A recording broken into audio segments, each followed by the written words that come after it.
Howdy, everyone. We're back again so soon. I know you're excited. So today we are going to talk about Pathfinder's Risk and Rewards playtest, where I like to say the Daredevil is about taking risk, getting reward. The Slayer's more about you already took a risk when you played the Slayer, and that's, are you even going to get a reward? So let's get into it, shall we? We're going to do this from a slightly different perspective. I know a lot of people, they go ahead and they give feedback of their experience of playing these classes, and you guys can go check those videos out. I'm sure there's plenty of them. But I want to give you guys the perspective of the GM and what I saw. We've done a couple playtests now. We did level 5, we did level 6, and we did level 10. And honestly, I think for the Daredevil, the results pretty good. Slayer, not so much. So, as a GM, first thing I noticed, the Daredevil has a great identity. That player on like all of the playtests, they are running in there, they are getting into the fray.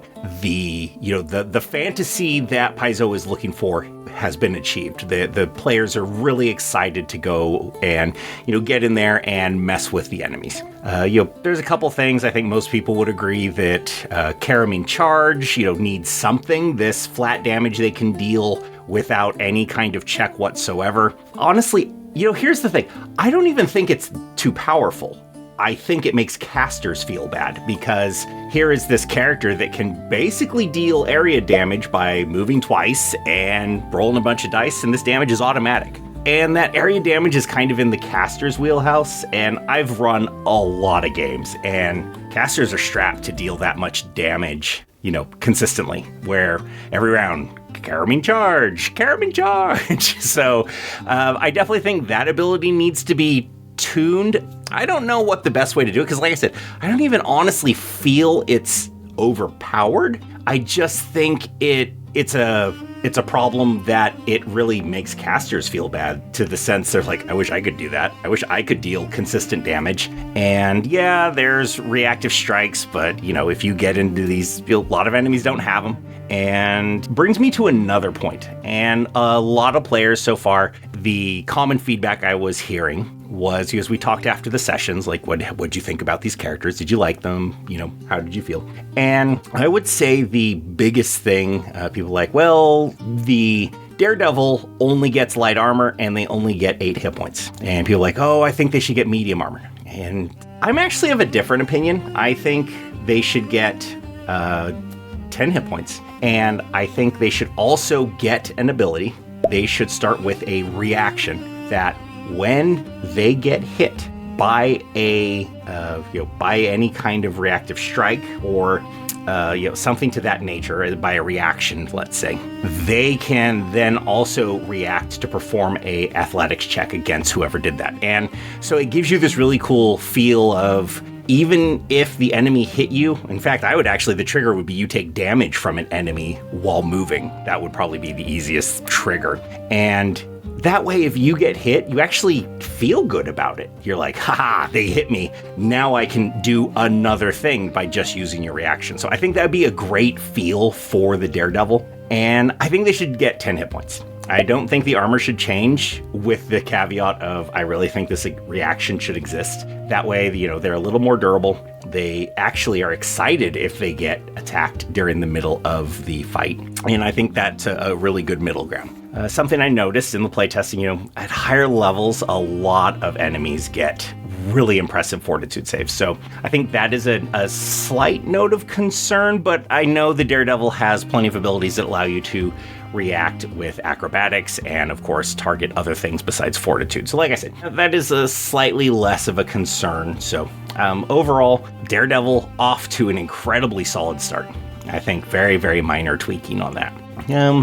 Maybe the damage for the, their trick, whatever it is, when they react to something and they creature hits a prop.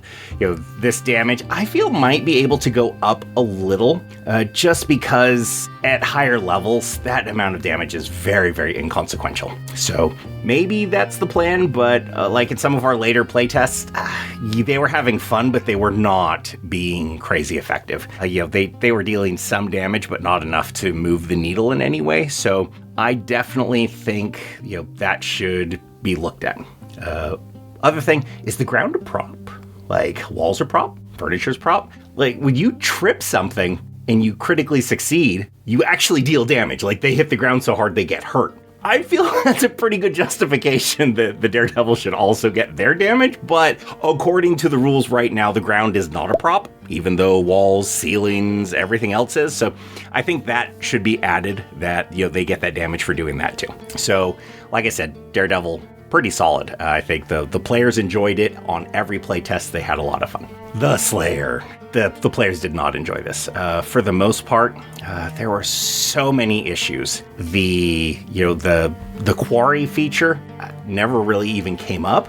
I typically was doing a small encounter with a bunch of weaker things, and then a encounter against a more formidable monster, like their level +2, their level +3, to just see where they end up with that. And the Slayer the quarry was almost useless in every single playtest we did, like almost completely useless. And so the player felt really put off by that it did nothing. And when lower fights are like, I can't even pick these unless I take a feat, and there's 3 of them, but okay, you're going to know there's 3 enemies 10 minutes before the fight. Like, there is so much in there that was just, you're spending all of these actions to basically be a fighter, but you're also counting, you're relying on completely unknown variables, like, oh, I need an enemy to die so I can do this thing as good as a fighter. But if that enemy doesn't die, well, now I have to spend a bunch of actions, and yeah, it's not pretty. Overall, the abilities seemed very thematic and cool, but again, the players were waiting for enemies to die for the most part, and we often had times, 2 enemies are dying around and weren't able to capitalize on it as much as they would like. Other reactions, because of other things they took, trying to just be a little more durable or get into the fight with like shield block, things like that, couldn't really rely on using reactions. So there were a couple little things there.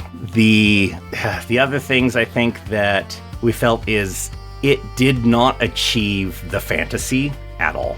Everyone made comments of, I think the Ranger would actually fill this better for the fantasy. Or, I could achieve the same thing with a fighter and just kind of gear it with this, because everyone uses free archetype for the most part, gearing it towards this. So this has a long way to go to, for one, be effective, 2, achieve the fantasy. If I were to say, I give the Daredevil like a solid A- right now, and quite frankly, I'd give the Slayer at this point really an F. The core identity is extremely lacking.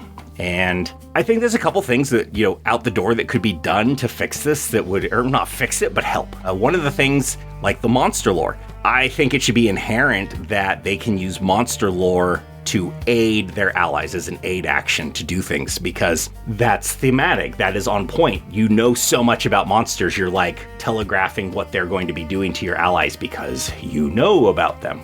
The quarry, I think it needs to do more, and this 10 minutes needs to go. That is ridiculous.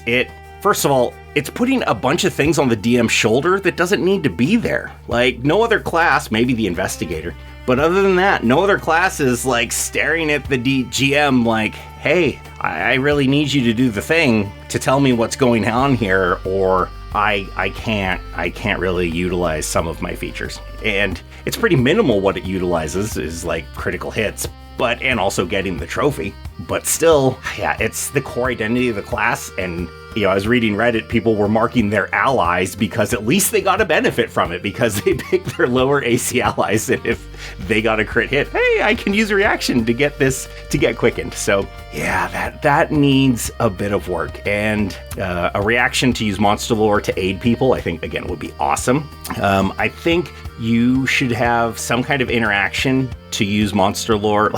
You get monster lore, you get assurance for it, but that assurance is only going to work on weaker enemies, which big freaking deal.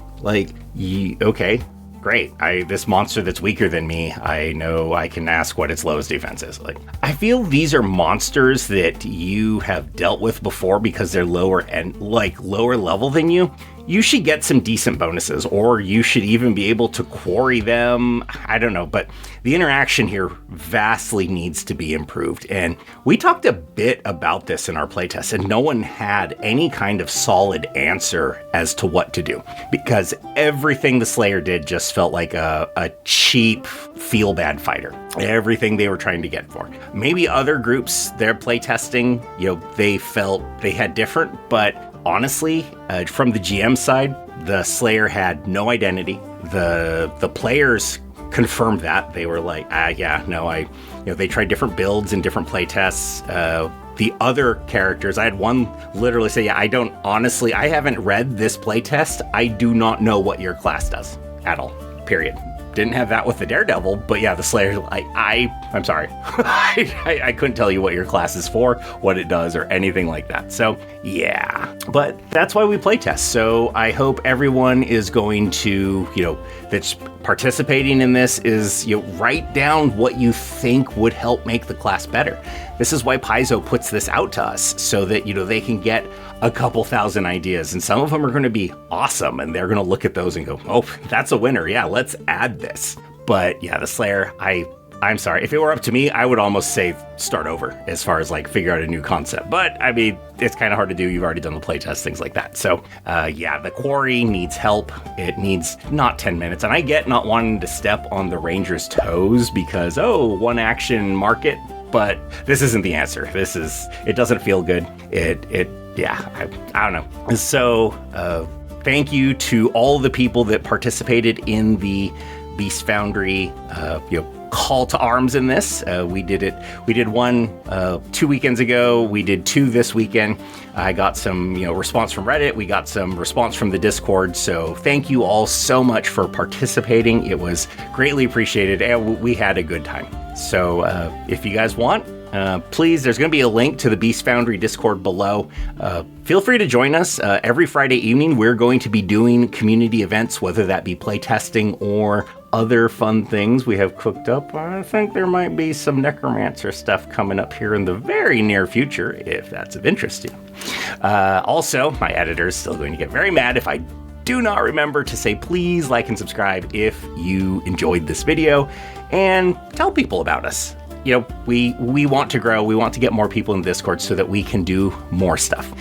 There's tons of games I'm going to be running. I'm going to be doing that professionally, and then also as time permitting, our community events on Friday evening are always just for whoever can participate, things like that. So a lot coming from us in the future, and you're going to be hearing from us a lot more often. So hopefully we'll see you and we can all roll some dice together. Until then, see you guys next time.